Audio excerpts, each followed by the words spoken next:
So yes, this is a follow-up to a previous training session that we did, where we talked about Epsilon in general, and we introduced the most commonly used Epsilon languages. We introduced EOL for essentially model querying and small model manipulation. We introduced ETL for model transformation, and we introduced AGL for model to text transformation, or text generation, basically. So this is a follow-up to that, where we're going to show that you don't have to leave Epsilon scripts just to Eclipse or just to the playground. You can integrate them into your programs. We're going to be talking a little bit about how you do this and kind of common issues that you have to solve when you are doing that. So a bit of an introduction, just a reminder of who I am. I'm a lecturer in computer science at Aston University in Birmingham, UK. I have been a committer in the Eclipse Epsilon open source project since 2011. And I've used Epsilon myself for different approaches. So I've used it to automatically generate tests. I've used it to generate websites following a process description. I've used it to do system introspection inside of the systems, essentially to query why the system was doing certain things. And I've also used it for timetable optimization and talking to an external timetabling system, just so you see the kind of applications that these can have. This is a quick outline of the demo.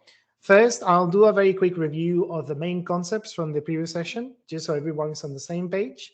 Then I'll show you how you can query and modify models with EOL module, the Java class called EOL module.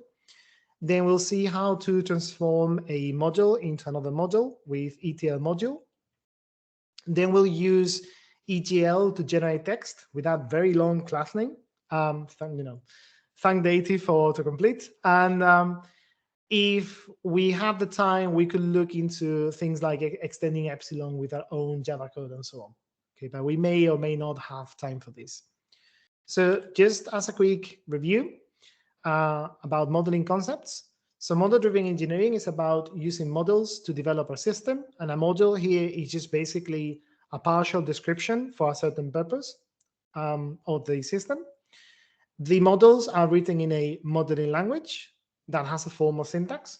There is an abstract syntax, which lists the concepts that you have in the language, so the idea of a class. And then you have a concrete syntax, which is the notation, which may be textual, maybe graphical. So you could just type up class and then use certain keywords, or you could draw a UML class node with the usual notation to draw it. But either way, it's the same concept, it's just a different concrete syntax.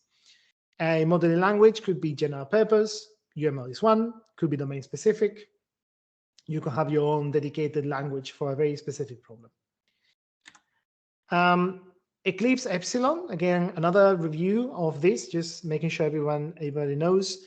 It's a toolkit of different task-specific model management languages. So it's a family of languages for doing different things with models. The core, the base language is the Epsilon object language. And then you have a number of more specific languages for certain things. So you have ETL for model-to-model transformation, which extends EOL. You have EGL for code generation, which is pre-processed into EOL and so on. And then the other interesting thing is that Epsilon is not reliant on EMF directly. Instead, it has this Epsilon model connectivity layer, which allows you to use different things as models. So you can certainly use an EMF module as a model in Epsilon, but you could use a Simulink process as a model. You could use the XML document as a model, so on and so on. And specifically in this presentation, we'll focus on this very reduced subset of Epsilon. So model-to-model transformation, code generation, and the Epsilon object language. And in terms of the Epsilon model connectivity layer, we'll only use the EMF support, right? But you don't necessarily have to limit yourself to EMF. The next bit, just to make sure that everybody can try and work with this, is we'll do a little bit of environment setup. So I don't want you to have to download Eclipse and install Eclipse and everything. And we want to have something more like an IDE rather than the Epsilon playground, which is more like a educational environment. So what we're going to do is we're going to be invoking Epsilon scripts from Java code using the Maven artifacts. So the Maven artifacts that we have for Epsilon available from Maven Central. What I'm going to ask you to do is to access that link that was put into the chat by Nuno. If you could access that link to GitHub, you'll see this project on GitHub. And from that project, what I'm going to ask you to do is to open this link. This link will require that you authenticate to Gitpod through your GitHub user account. So if you don't have a GitHub account, you'll have to create one, I'm afraid. But after some time, it should open and show an environment more or less like this. Okay, so I'm thinking, how do we best signal that you're done opening it? Can you maybe, if you're having any issues, let us know in the chat. Otherwise, if you could maybe just raise your hand when you have opened the link and you're seeing something like this that I'm sharing on the screen now. Yeah, if you can just raise your hand when you're done, then I'll know how many people are done with this. Okay, good. So I'll give you some time. One thing that I have to note, and this is a bit of a quirk in Gitpod that only happens the first time you open a development environment in a long time. When you load the link, you will not see this nomodel.java file. What you'll need to do is you'll need to use go to file, which is indicated here. So if you do Control P and you start typing nomodel, you'll see nomodel.java. You can click on that.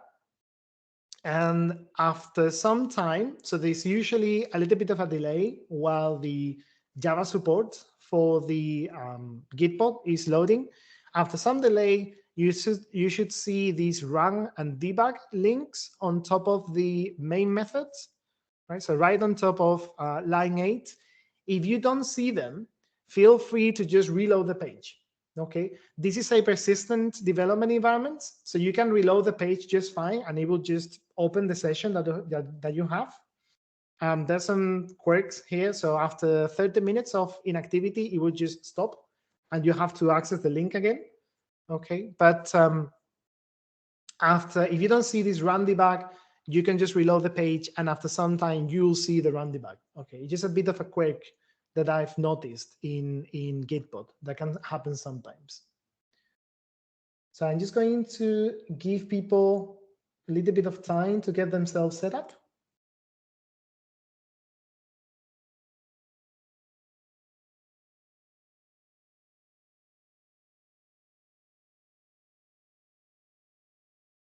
Okay, let me just, so while you're doing that, maybe I can do a little bit of more introduction to things. So, well, just going on with gitpod.io. So the first screen that you will see is something like this. Again, you have to continue with GitHub. So you need to have a GitHub account for that. Once you've done that, then you'll see a page like this. And after this, what you should try to do is, as I said, use Control P, type nomodel, go to nomodel.java, and then just check that you can see this run debug. Okay, if you don't, then just reload the page.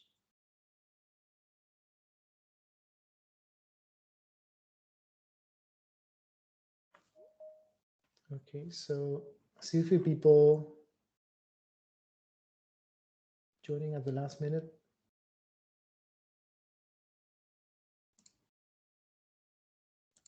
Okay, so any other people who haven't raised their hands yet, are you busy following the process, or have you run into any kinds of issues? I think our firewall is stopping us. Oh, okay. So you cannot use it from because of the firewall. Okay. So in that case, I guess you'll have to follow through the presentation, I'm afraid. Okay. That's a pity. Okay. Maybe let's give it another minute or two just to allow people to get themselves set up.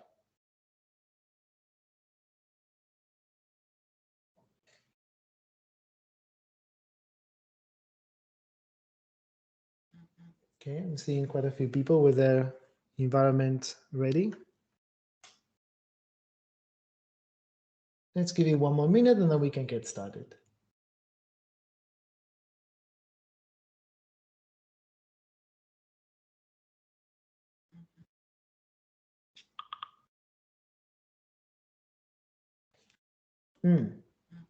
Oop.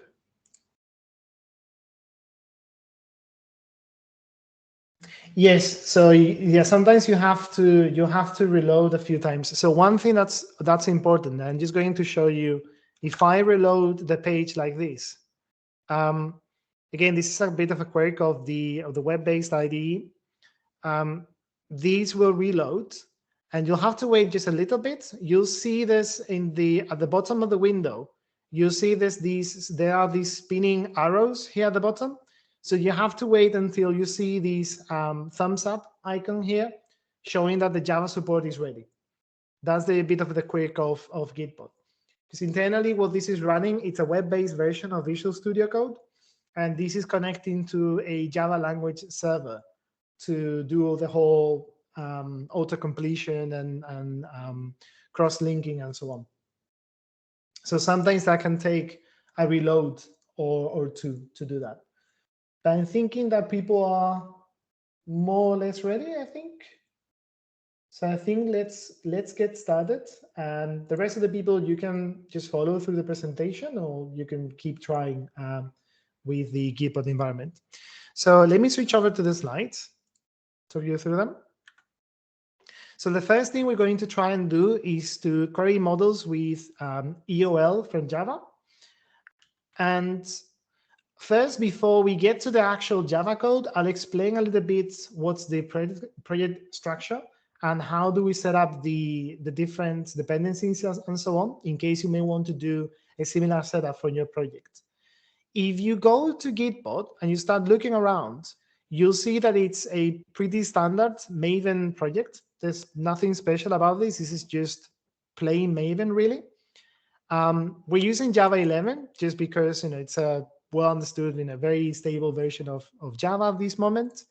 And I'm using a Maven property to set the version of Epsilon that we want. So in this case, we're using 240 snapshot. This refers to an interim version, also known as a nightly version. So this is the very latest version that comes straight from the main branch of the Epsilon repository. We're using this interim version rather than a stable version, just because it fixes a little annoying warning message that can be sometimes printed. But if you wanted to use a stable version, you could change these to 230, and that's it. You could just go and change that if you wanted. But you would see that annoying error message, which is why we're using this interim. And the stable 240 version will come out pretty soon, and then we'll be able to just drop the dash snapshot bit from here. After that, as it says here, we have a section on dependency management to make sure that we use modern Eclipse core Java files. So if you go to this POM XML file, you'll see that we have this dependency management section for Maven. That one we just do to ensure that all dependencies use the same version of, or matching versions of EMF. So of these two libraries of EMF, right? We're ensuring that everything uses EMF 2.23.0. Okay, this is not really Epsilon's fault. This is because of how EMF, how they release their plugins, how they do dependencies. They use, rather than the usual version-specific dependencies in Maven, they're using version ranges, and that makes everything a little bit complicated. So in this case, we're saying we absolutely want those very specific versions of EMF, just to make sure that we have something better controlled in terms of a build environment. Okay. The next bit is how do we fetch Epsilon itself?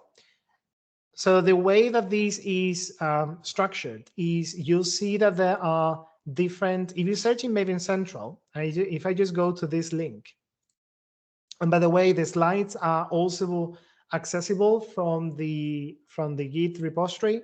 So if you wanted to follow the slides at your own pace, the link to the slides is in the chat now as well. If you just want to, jump around the slides without necessarily following me. But if you look at what we have in Maven Central, we have Maven artifacts for pretty much every component that is non-Eclipse specific of Epsilon. So you'll see that we have lots of .engine artifacts. So these are the execution engines for the different Epsilon languages. And there's one for ETL, there's one for EPL, there's one for every single language in Epsilon. Specifically for EOL, you want to have the EOL engine. Again, because this is Maven Central, these are the stable versions, and the latest stable version is 2.3.2.3.0. When 2.4.0 comes out, you'll just be able to fetch it from here. So we add that dependency that you'll be able to find in the POM XML. So if you scroll down a little bit around line 46, you'll see the dependency. We're using that Maven property, so we can be sure that we're going to be fetching matching versions of every Epsilon dependency.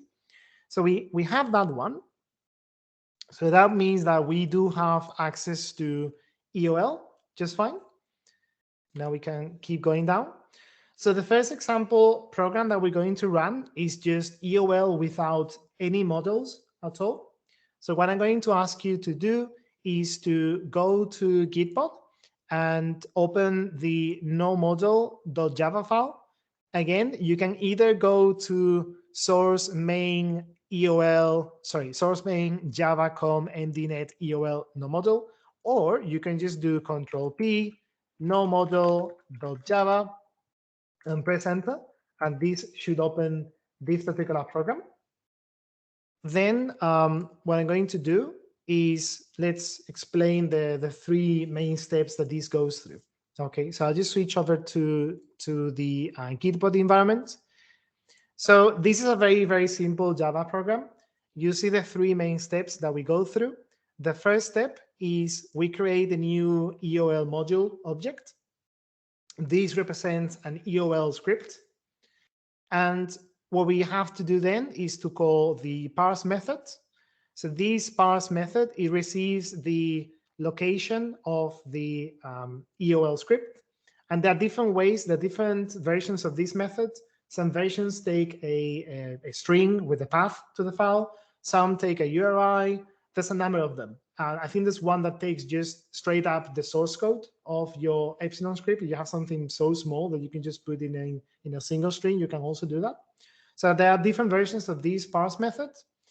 You could have a parsing error in that case, in which case you'll get an exception and you'll deal with it the usual way. Notice that this particular approach we are using to load the script is to allow us to include the EOL script together with the Java file.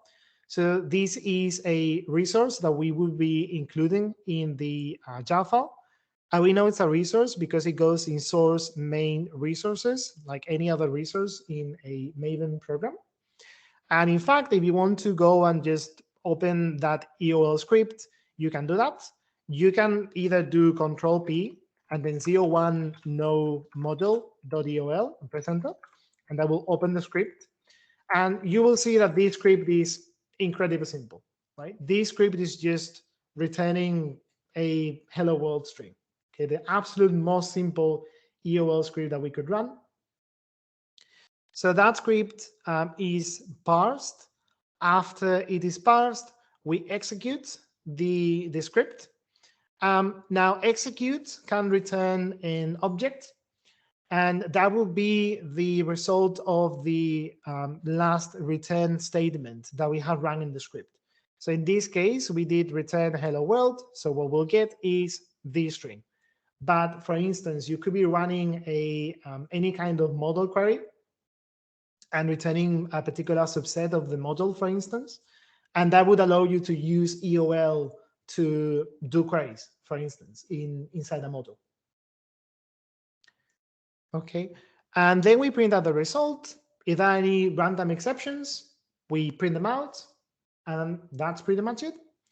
So if you want to run this program, what you only need to do is to click on this run link that you see on top of the main methods. And if you click on that, it will take a little bit, and then you should see the result. Okay, so can you confirm that this works for you? And by the way, you can bring your hands down now. Okay.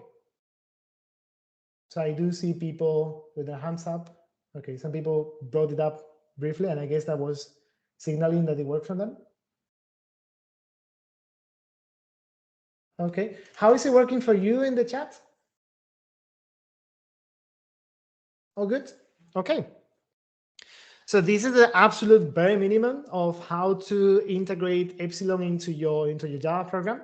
You add it as a dependency to your build system. So if it's Maven, Maven dependency. If it's Gradle, Gradle dependency. Then you create the whatever module object. You call the parse method, then you execute. That's the absolute bare minimum. But obviously, there's you will actually want to work on a model for this in an Epsilon program. So let's keep going. That was the bit about the running. Again, this picked up thing, that's a Gitbot specific aspect. So it will not show in a normal Java application. So now let's figure out how do we use EOL with a model. In this case, we'll use it with a read-only model. We're only going to be reading from it at this point in time. We're going to be modifying it. So let's move over to a different Java class called read-only-model.java. So again, if you do Control-P and then read-only-model.java, you'll see that this program is a slightly bit more complicated. So this one follows, it does a little bit of EMF specific setup. So EMF is the Eclipse modeling framework. And the Eclipse modeling framework, it supports a number of different file formats to load the models and to save the models in. So we're going to be loading some models that don't follow the default XMI file format, which means that we're going to have to tell EMF about them. The most direct way to do this is to access the instance of the global factory registry, resource factory registry in EMF. So that's basically how you do that. You access that instance through what you can see on line 12. We get the mapping from file extensions to factories. And we say, well, if you see a file with a FlexMy extension, use the FlexMy resource factory. If you see a file with an EMF extension, use the emphatic resource factory. And what that allows us to do is to load those files. So specifically, we're going to be loading the, we're going to be loading the, we're going to be loading this project.emf metamodel. So this is the same metamodel that you saw in the playground. We're going to be loading that one as a metamodel, and we're going to be loading this model. Okay, we're going to be loading this FlexMy model that conforms or uses the concepts in the project metamodel. Okay, so we're basically just teaching EMF how to load these types of files in this first step. Then after that, we're going to create the EOL module object. We parse that particular script that we want to run. This one is a little bit more complicated. This one is based on the example that you have in the playground. So if I go to that script. And again, I could find it here on the left. So it's 02 read-only.dol, or I can just do Control P, 02 dash read-only, press enter, and I just switch to this. And this is essentially the script that you saw in the playground. So what we do is we print out the titles and the total effort of every task. We count how many one-person tasks we have, and that's what we do, right? This one, we just querying the model. We're not changing the model at all. So because we're only reading the model, we're not changing the model. When it's time to integrate, to actually add this model to the script, so the script can work with it, we configure it in a certain way. So the way in which you add models to an Epsilon script execution is you create, you add entries to the model repository. And what I'm going to do is I'm going to switch over to the slides to explain this a bit more. Okay. Here I explain the general steps, but I kind of go through the steps anyway later on. So I'll just skip over this one. But one thing that's important is this EMF model class that we are instantiating. That's an implementation of the Epsilon model connectivity iModel interface. So basically, Epsilon can load anything that implements this interface and use it as a model, right? So EMF model is just the EMF implementation of that interface. And that's why we can support many other things that are not necessarily EMF models, because somebody went and implemented a version of this interface that works with Excel spreadsheets, right? And that's how Epsilon can support different modeling formats. Okay, that's just an important little bit. Now, one thing that I have to mention before we go on to the actual code, obviously you need to add any dependencies that provide these model implementations, these EMC model drivers. In the case of EMF models, you have to add that dependency. So that is what provides the EMF model class. And as I said before, EMF by default is only going to support the XMI and XML model formats. So we added a few more dependencies. There's a dependency on FlexMe.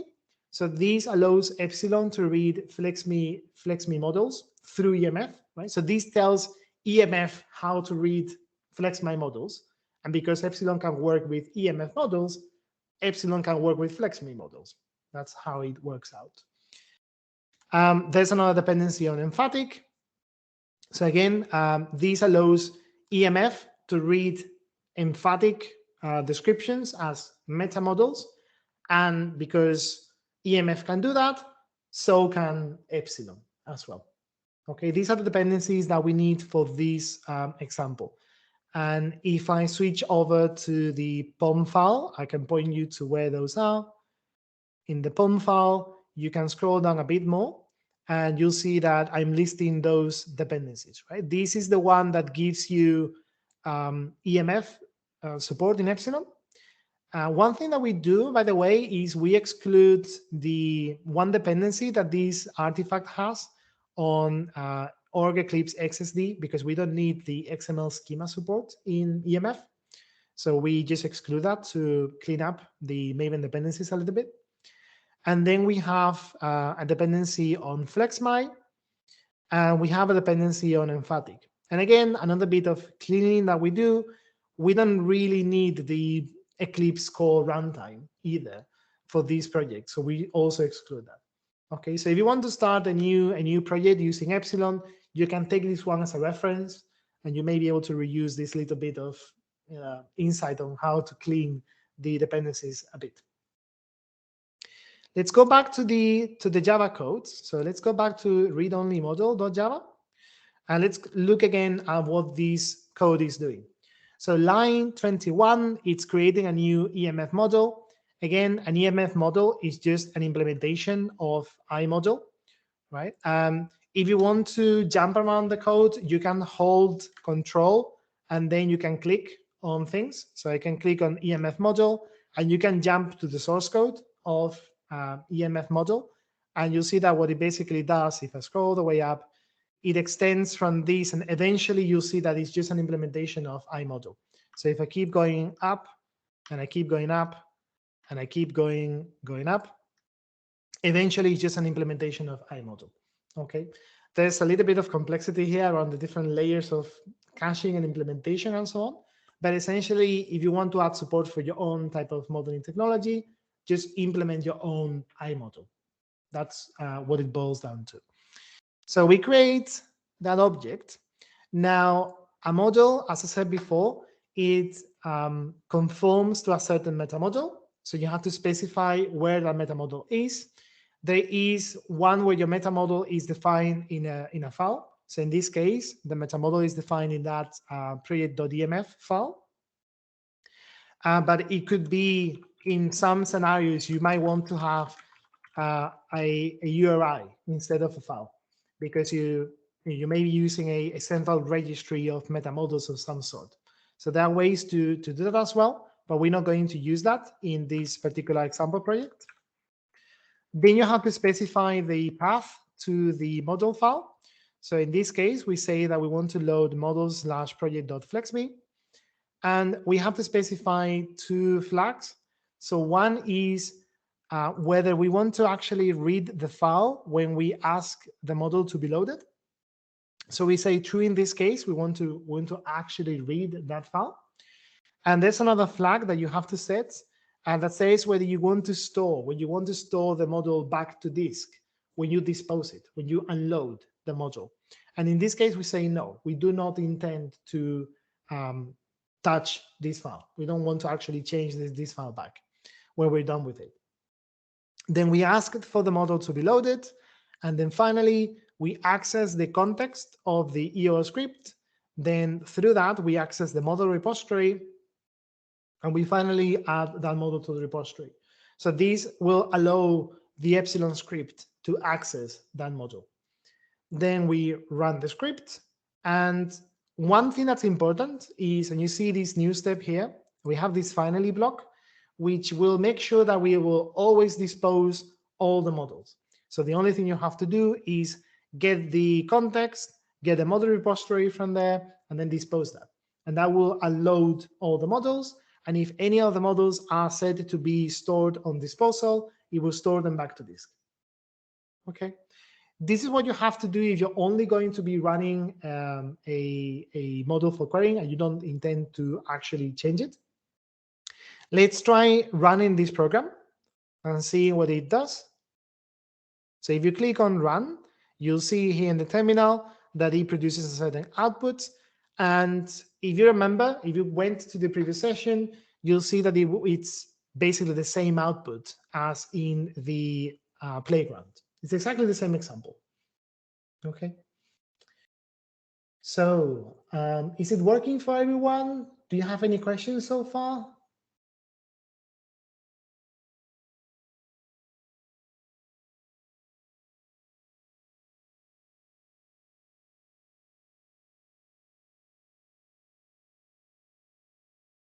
So yeah, I'm not seeing any messages on the chat. Is it working for everyone?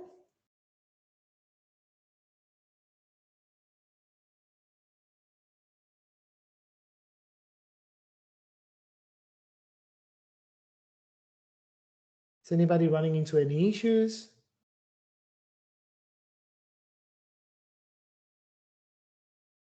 Okay. All right, so let's keep going.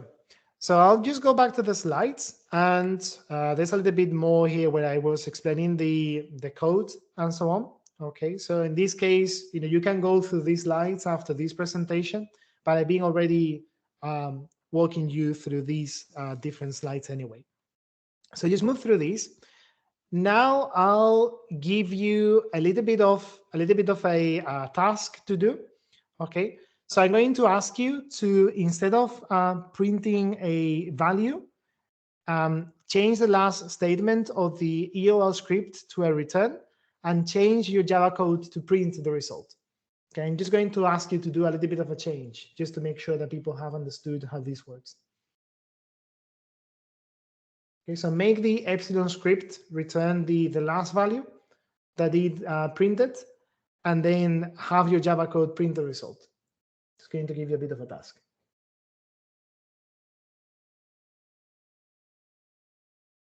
Going to give you, let's say, 3 minutes to do it.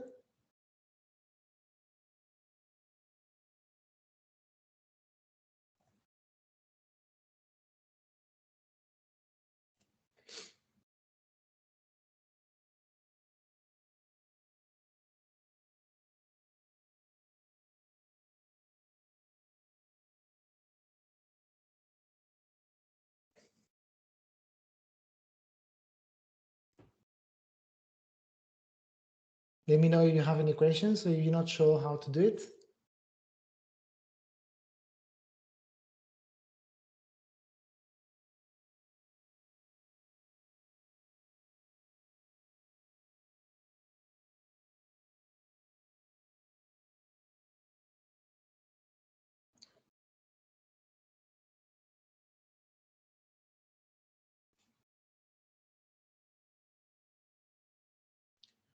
If you're done, let me know as well, so I know how many people are done. If you're done with that exercise, maybe you can raise your hand.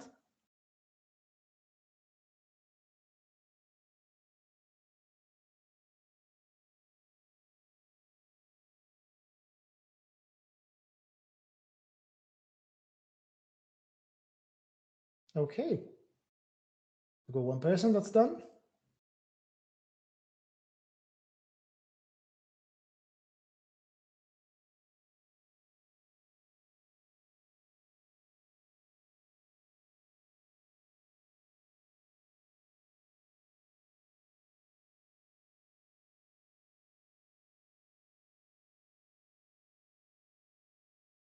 So how about everybody else?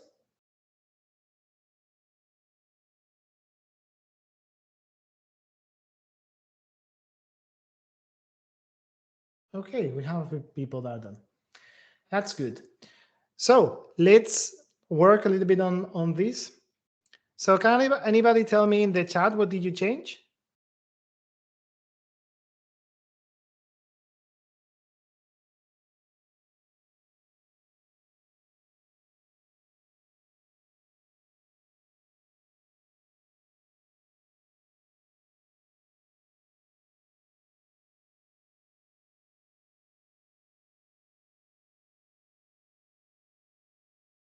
Okay, people are very quiet. I guess I'll move along. Ooh.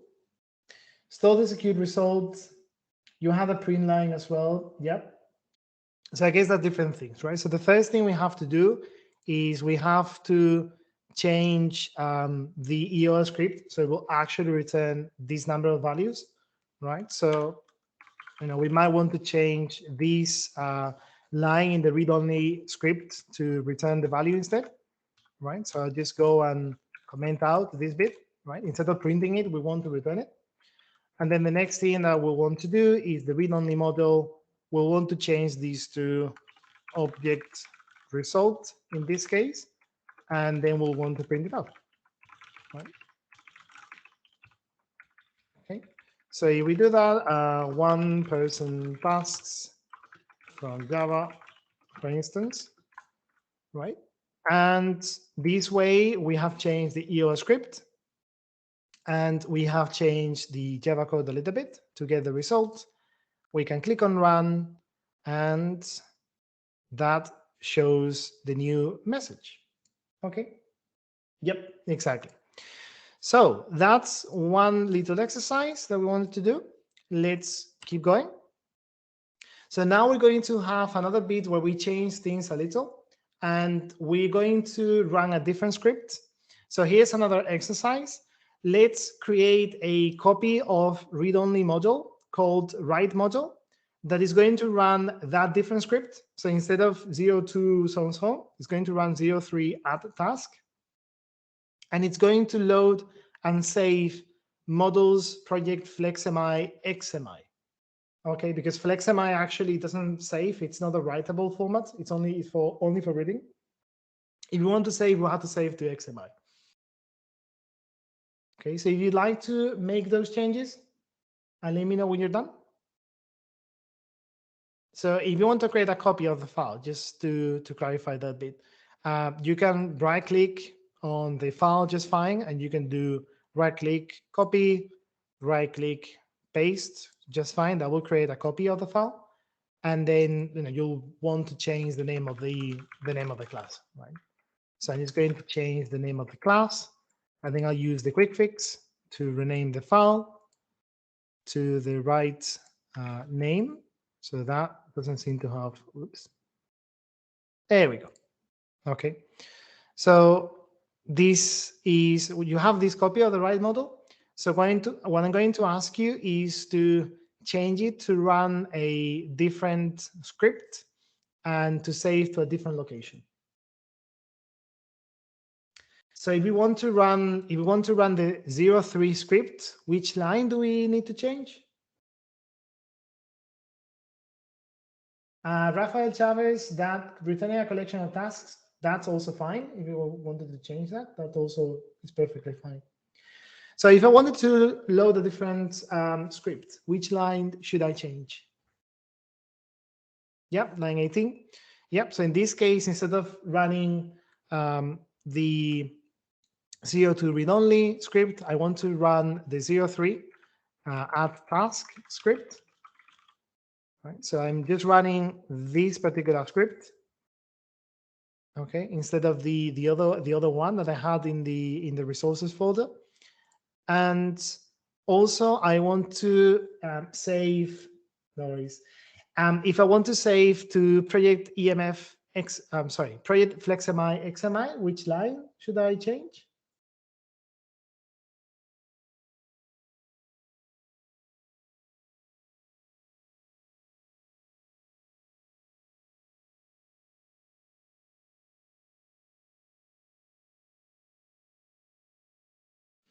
$22, yeah. So I just want to save, well, not 22. So 22, this is the meta model. So the meta model is still the same. It's the model. So I want to save to this different one, okay? The important thing about this one, if you open both, so if you open project FlexMI, it's in FlexMI format. This is read-only. You cannot save this back. If you try to save, it will not crash. It will just do nothing, okay? So we want to save to XMI format. So I've got here the XMI version of this same model. It's the same model, it's just a different file format. So we'll be saving to this one instead. Okay, no worries, all right. So if we run that, let's try running that. So I want you to pay attention to, I'm just going to close the others. I want you to pay attention to these 3 number here that we have. Okay, so let's run this program. So this case, well, it had these 1% tasks null because actually this script doesn't return anything. So we just, return null, doesn't matter too much. But I could easily just, remove this printing because it doesn't make sense for this script anyway. But you'll notice, okay. Oh, right, yes. So we forgot one thing. This didn't change the model at all. Do you see the problem? Do you see the thing that I forgot to tell you to do? I forgot to tell you to do something. And that's why the file hasn't actually changed. The model file hasn't changed. Yep, I forgot that. I have to set this to true, okay?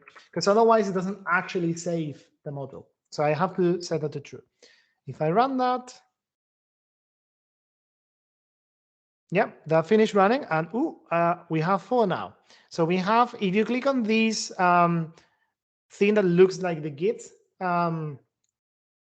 commit graph, you'll see the different changes that haven't been committed yet to the project, and you'll see specifically that this project FlexMI XMI file has changed. So if I go and click on that, you'll see the difference. Right? So do you see the difference, the change that we have introduced in the model?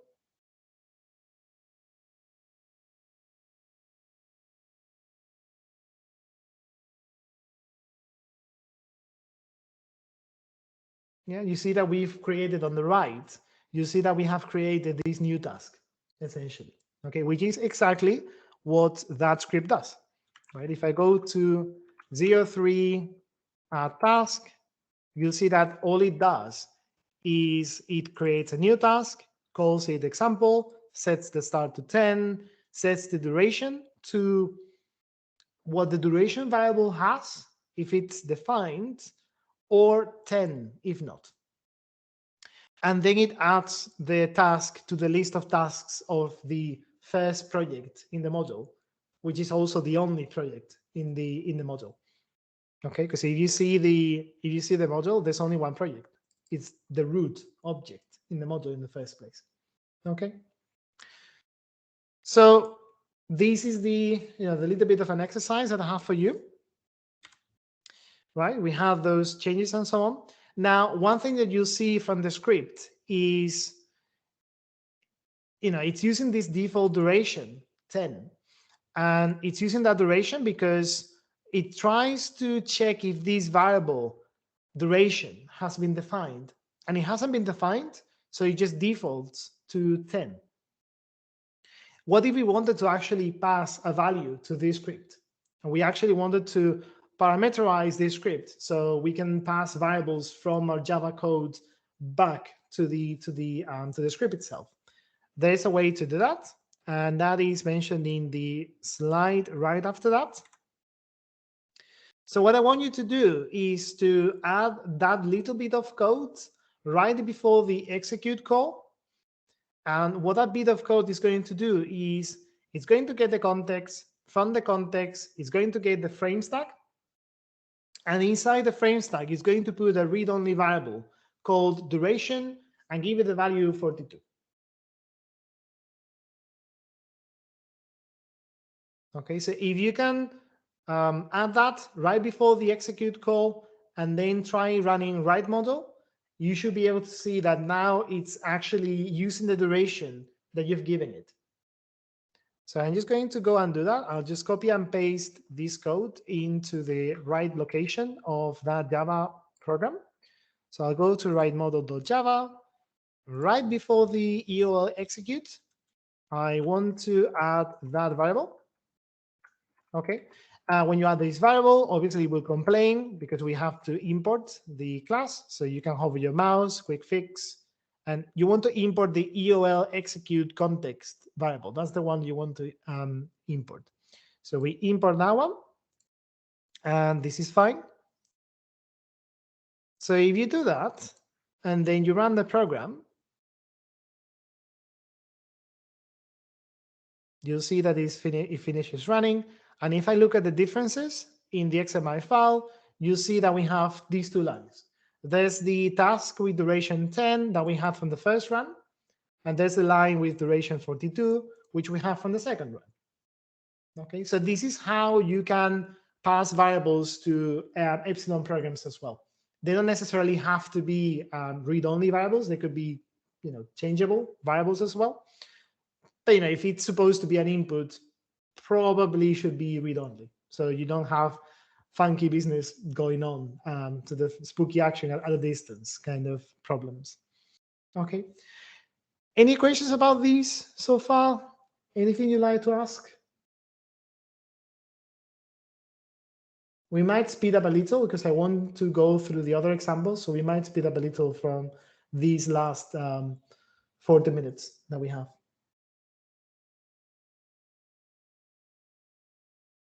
Okay, so I'm not seeing any questions in the chat. Suppose people are okay so far with this. All right, so let's keep going.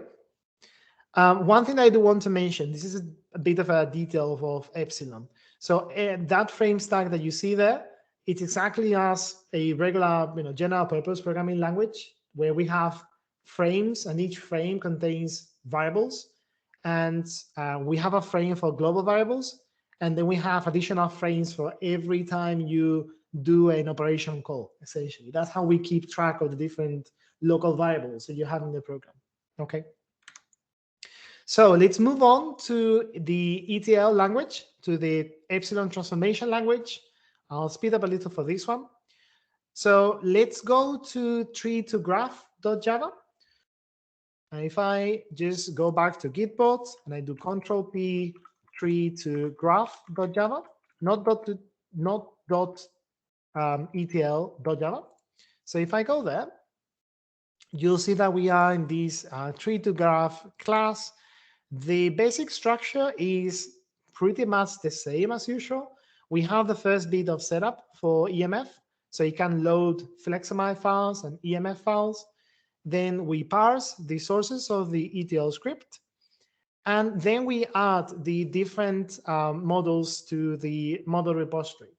One difference that you notice here is that we have multiple. We have more than one module. Okay.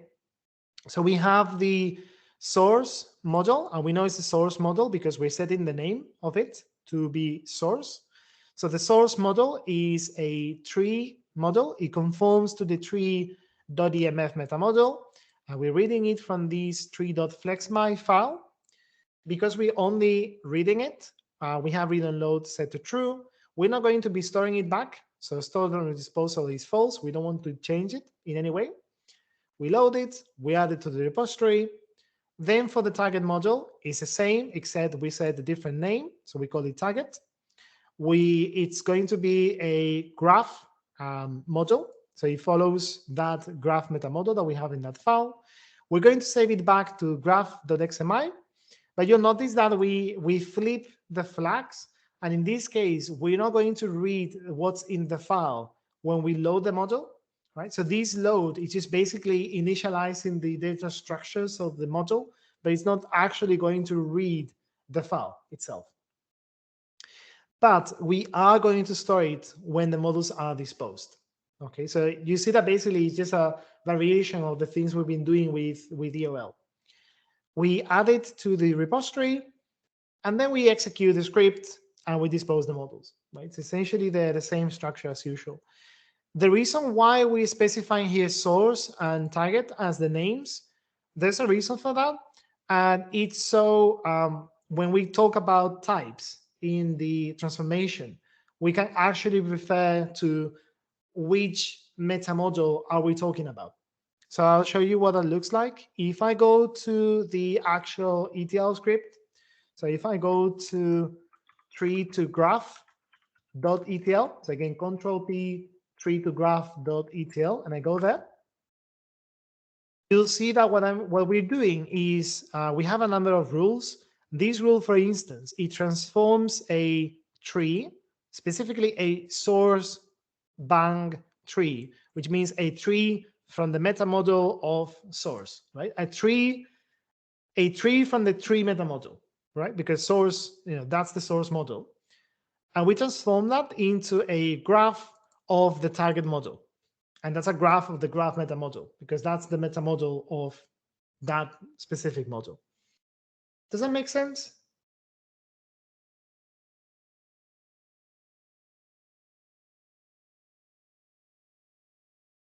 Okay, I'm not seeing any questions about this, so I'm guessing people are following along.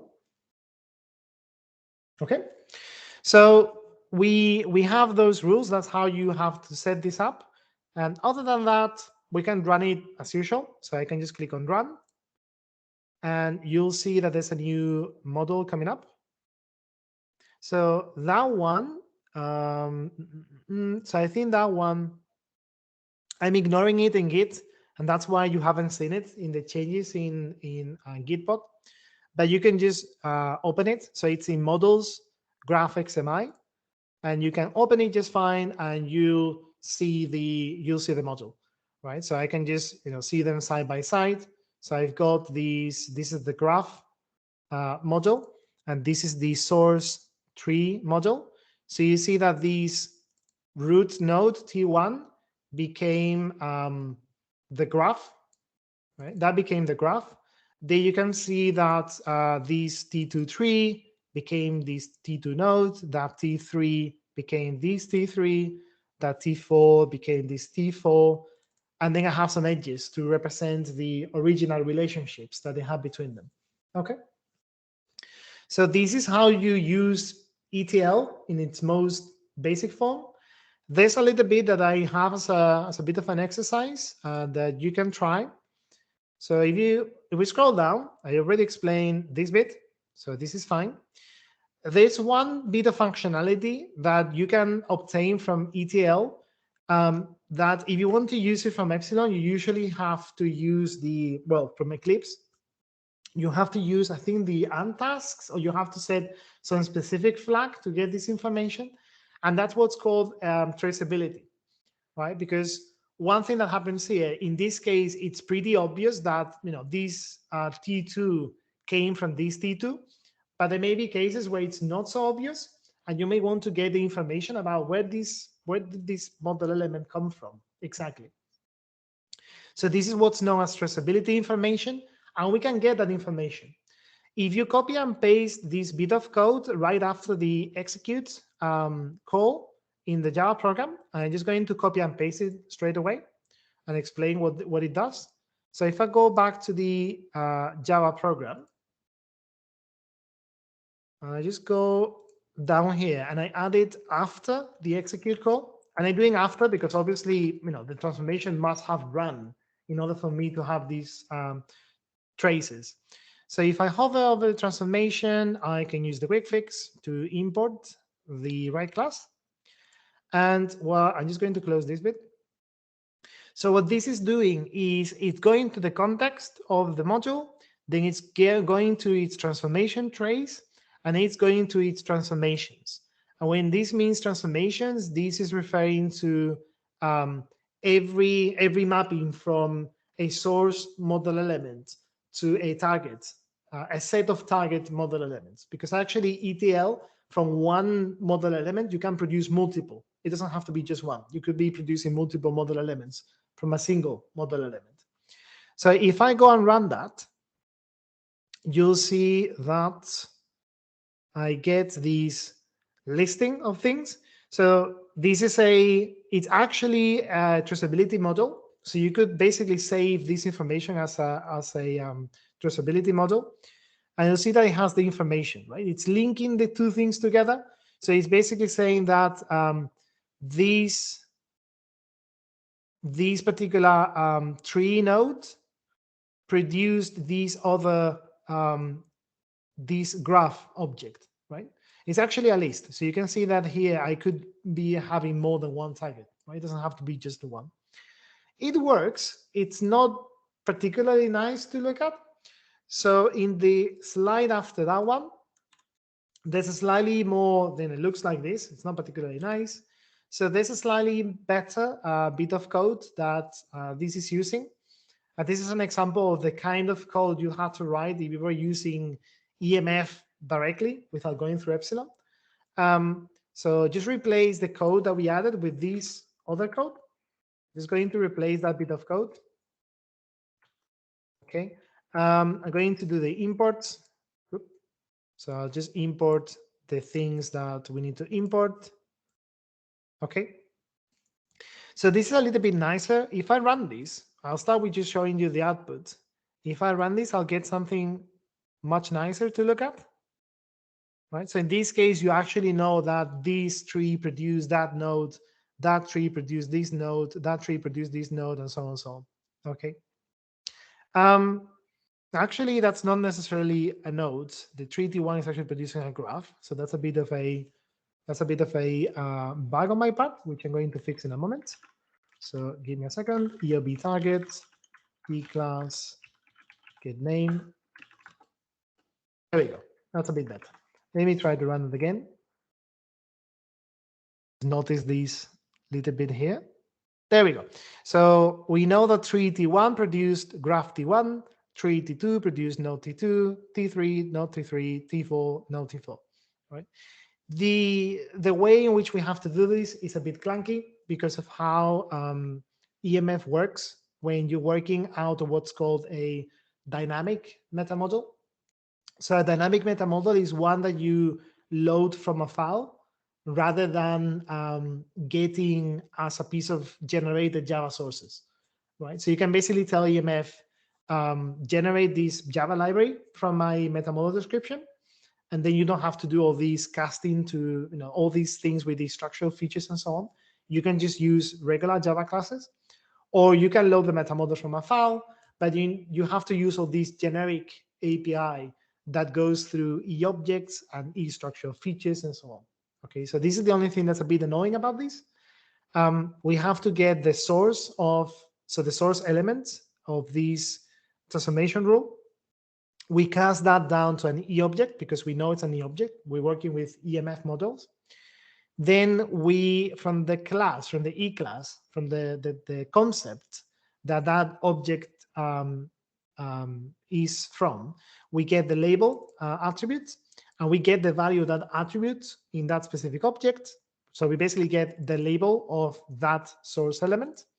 And then for each of the targets, we do the same thing. We cast down to an e-object. We get the name generic attribute from the concept, and then we get the value of that attribute in that object. We get the name of that object, and we finally print it out. Okay, so this works just fine. It's a little bit clunky. It's how how EMF is when you're working with dynamic meta models.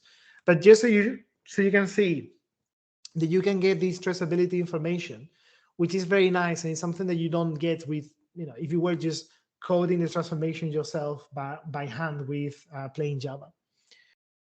Okay, so that's essentially ETL. Any questions about ETL or how to use it? No worries, Horatio. See you.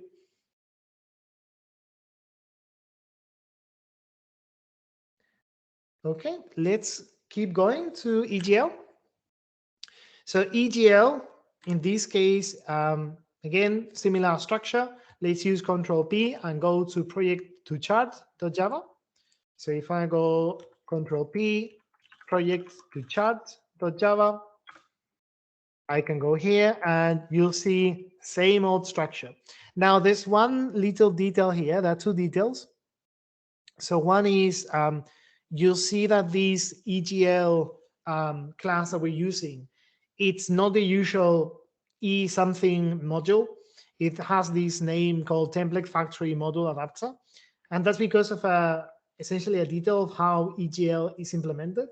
The basic way in which EGL is implemented is it generates an EOL program that then you run. So what this class is doing is it's giving you a similar API to all the module classes. Internally, it works differently, right? But the API that you get is the same as a regular module. So from the point of view of somebody who wants to use Epsilon, you don't care, right? It just gives you the same API. But internally, it's quite different from the other something module classes that we have in Epsilon. Other than that, it's the same, right? We create the module. In this case, we're only going to be generating a chart in HTML from it. So we don't have to do anything particularly differently. We create the model. We say where the meta model is, where the model is. We're only going to be reading it and not storing it.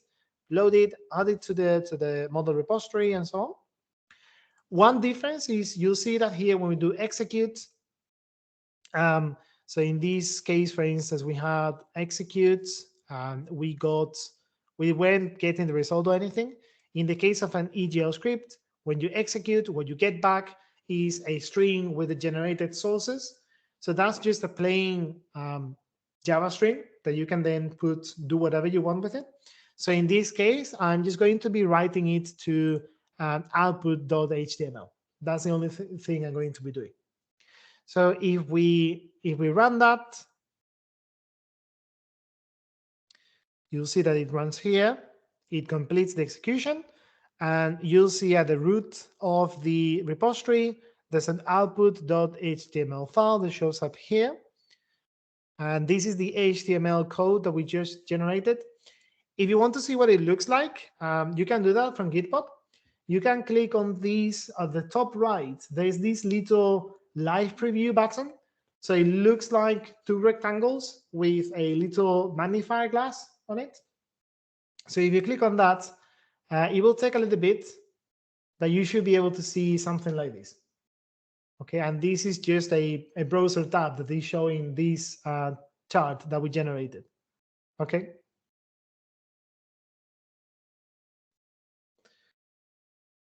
Okay. Any questions about this bit of EGL?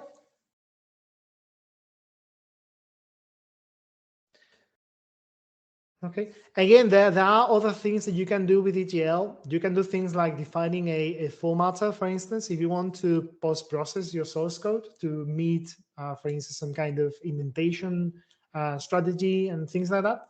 But that wouldn't quite fit into this brief introduction that we have. Okay. All right. Let me just double check if I missed anything. So these are the bits that I was mentioning. So this is the last bit. Ooh, EGX. Is EGX needed anymore to run an EGL? You don't need EGX to run EGL. Right? You can just run a single EGL by itself. However, if you're going to be essentially generating an entire tree of files using different templates, or you're going to be running the same transformation over many objects, the same model to text transformation over many objects, then you'll want to use EGX. Right? So EGX is essentially an optional extra coordination layer on top of EGL if you want to use it. You don't have to use it. If that makes sense? No worries. Okay, so conclusions then. So to recap, today we focus on a very specific subset of Epsilon, ETL, EGL, and EOL, working with EMF models. Again, if you want to extend this to use these with the other languages in Epsilon, the principles are pretty much the same. We have a pretty consistent design in terms of the API. And in terms of the models, if you were working with spreadsheets instead of EMF models, it would be mostly the same. You would just be using something other than EMF model. You would use the iModel implementation in that particular EMC driver. But the basic API doesn't really change in design. We showed you how to call EOL, both without a model, with a model that you only read, and with a model that you read and modify. We also discussed how you can run ETL scripts and how you can get traceability information from them. And we showed how to run ETL scripts as well. And that's pretty much it for this training session. Thank you all for coming.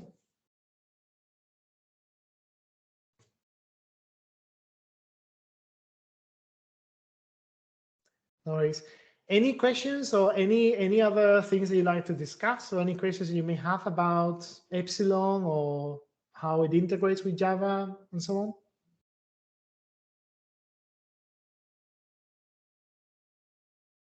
So I do have a list of other topics that go beyond this, right? So there are further topics. There are some links. If you access these slides, at the very end of the slides, there are some links that tell you how to do a bit more advanced things. Okay, so you can call Java for Epsilon, right? So it's not only that Java calls Epsilon. Epsilon can call back Java. And this can be useful sometimes when you have to, like, mostly you're doing Epsilon, but there's this very specific thing that you want to do in Java because it's better performance, or it uses some library that you can't quite get to work from Epsilon or whatever. There's a link there to how you can call Lambda expressions as well. There's a link to an article on how you can create your own EMC driver if you want to support something that is not EMF models, and it's not one of the drivers that we have. And there's also a link there to an article on how you can instrument an Epsilon program.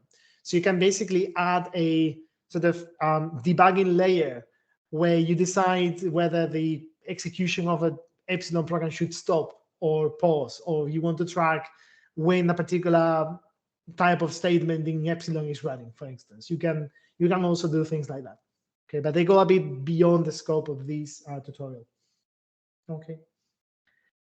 Anything else you'd like to ask, or any questions before we close these?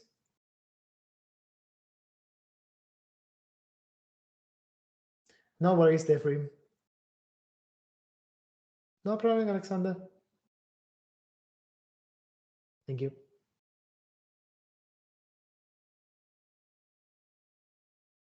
Okay, so if I don't see any questions, I suppose we're done.